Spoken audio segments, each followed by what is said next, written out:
The security gate didn't buzz.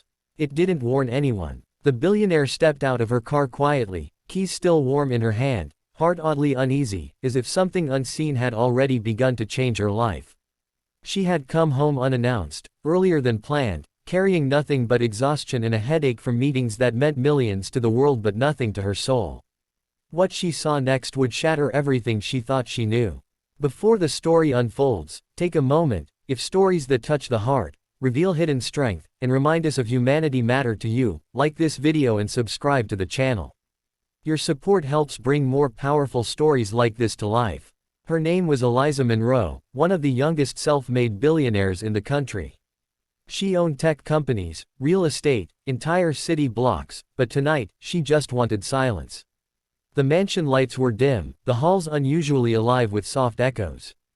As she stepped inside, she heard it.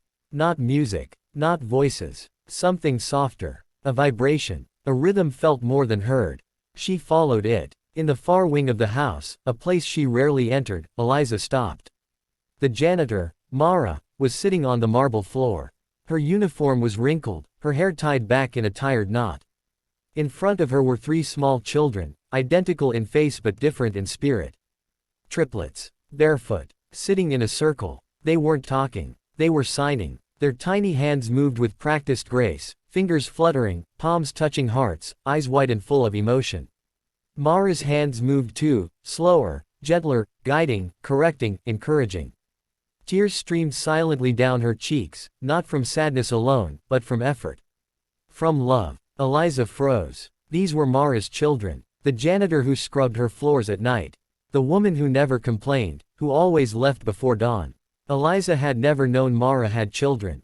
Let alone 3. Let alone deaf. One of the children looked up and saw Eliza. His eyes widened, startled. He tapped his sister, then his brother. All 3 turned together. Mara noticed. She followed their gaze, and her face drained of color. "I'm sorry," she signed quickly to the children, placing a calming hand on each of their shoulders. Then she stood, panic flashing across her face. "Ms. Monroe, I can explain." Eliza couldn't speak. Her throat tightened. She had come home expecting quiet. Instead, she had walked into a world of courage she didn't know existed. Mara explained through trembling words. She had no one. The babysitter quit months ago. The Triplets school bus stopped running due to budget cuts. She couldn't afford special childcare. Some nights, she had no choice but to bring them with her and hope no one noticed. "They're good kids," Mara said softly. "They sit quietly. I teach them sign language while I work. I clean fast. I never touch anything I shouldn't. I needed this job." Eliza looked at the children again. One was signing something excitedly to his siblings. "What is he saying?" Eliza asked. Mara smiled sadly. "He says this place feels like a castle." Something inside Eliza cracked. She remembered her own childhood, nannies, private tutors, everything provided. She remembered never worrying about being heard. Never worrying about surviving. Eliza sank down to the floor, right there on the cold marble, eye level with the children. She hesitated, then awkwardly raised her hands. Can you teach me?"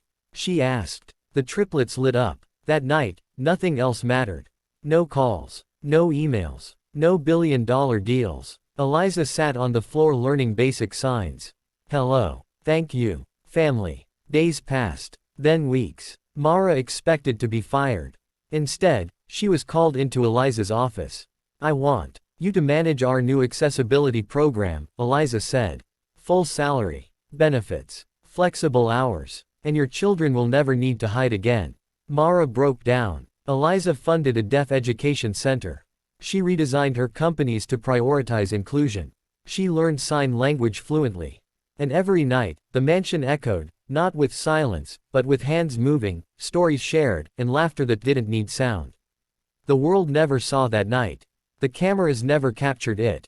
But everything Eliza built after that carried the fingerprints of 3 small children who taught a billionaire how to listen. If this story moved you, if it reminded you that greatness isn't measured by wealth but by compassion, like this video and subscribe. Because sometimes, the quietest moments change us the most, and there are many more stories waiting to be told.